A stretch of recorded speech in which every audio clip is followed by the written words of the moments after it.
ایوان میں پچھلے سال سردیوں میں نے یہ بات کی تھی کہ اسرائیل پاکستان کا دشمن نمبر 1 تھا، دشمن نمبر 1 ہے اور دشمن نمبر 1 رہے گا.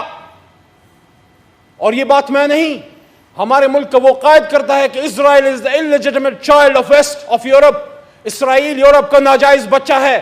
جب تک سب سن لیں، جب تک فلسطین آزاد نہیں ہوتا، اور فلسطین صرف عربوں کا مسئلہ نہیں، مسجد اقصی صرف عربوں کا مسئلہ نہیں، ہم سب مسلمانوں کا مشترکہ مسئلہ ہے. جب تک مسئلہ فلسطین جو ہے وہ حل نہیں ہوتا، اور جب تک مسجد اقصی آزاد نہیں ہوتا، اسرائیل مسلمانوں کا اور پاکستان کا دشمن نمبر 1 تھا، ہے اور رہے گا.